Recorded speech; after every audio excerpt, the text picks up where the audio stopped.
and welcome into To Your Health. And of course, COVID-19 is kind of on the top of everybody's health list, and especially if you're watching this show, you're a little bit older, you may be going ready to go into assisted living, perhaps even a nursing home, or more importantly, have a loved one that's there. Today with me, John Maston, and you are the Communications Director for the Alabama Nursing Home Association. That's correct, and Jack, so good to be with you today. Great, absolutely. Good to have you again. And we had you back on the early part of this. And of course, obviously we're finding out that this disease is hitting more older people. And a lot of times, I know my good friend that runs the VA right now, the Alabama Veterans Association, they're really having problems with the four homes.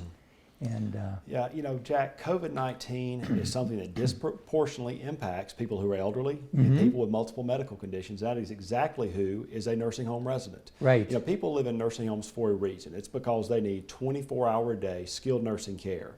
And they need that to manage those multiple comorbidities such as diabetes, COPD, heart disease, you name it. There's multiple medical conditions that are being managed all year round at that nursing home. And then of course you bring in COVID-19, something that disproportionately impacts those people. It's a very difficult situation. John, in a normal year, when it's the flu season, the nursing homes take precaution even then. We do. They tell you, if I'm going to see somebody, they say, if you think you've got the flu, maybe you don't want to visit them.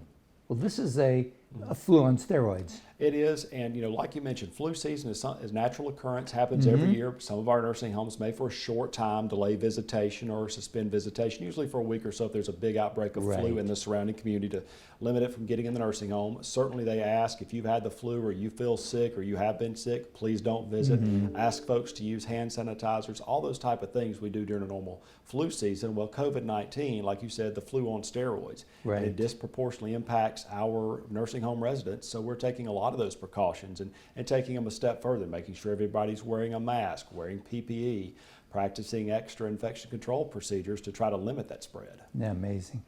Well, the big thing now is I think people are now saying this thing's gone on so long, we cannot see our loved ones. And that's becoming tough. Both ways, I think. It is, Jack. That's the most difficult thing really you're dealing with is the inability for people to visit their loved ones inside the nursing home. And our association knows that is a big concern, and we've been working towards the goal of reopening nursing homes for a long time now. At this point in time, though, I want your viewers to know we are still under both the state health order that restricts visitation and the federal health order from the Centers for, two orders that restrict visitation. So we have to follow what the government tells us to do. Otherwise, we get in trouble and could be forced to close down the nursing home. That being said, we are encouraging our members, when they are able to safely do so, to offer outdoor, socially distanced, in-person visits. And can I give you an idea of how this will happen? Good, perfect. Many times the nursing home has built a plexiglass enclosure so the nursing home resident can be separated from their family member or whoever may be visiting them. Everybody has to wear a mask. Everybody has to practice social distancing. I can't walk up and hug my loved one or shake their hand or hold their hand during the visit, but I can visit in person out of doors, okay? So that's the first step to getting us back to regular visitation. And right now, for what we know, it's going to be a while before the normal days of walking in the front door of the nursing home, saying hello, and going back to your loved one's room and having a visit can begin again, okay? But we're trying to do these outdoor, socially distanced visits that are usually scheduled ahead of time. If you have a loved one in a nursing home, give that nursing home a call, see if they're offering this, and if they are, try to schedule an appointment for one of those visits. So you would have to do it as an appointment. You can't just show up and say, I'm going to see my loved one, bring them outside. Because they have to have advance notice. They have to.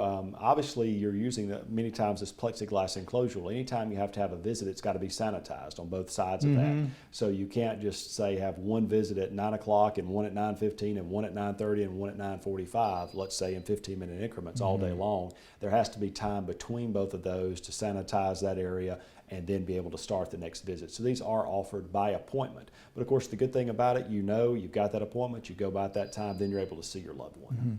John, let's just say you and I say we want to open up a nursing home, and we find a building and we're going to do it.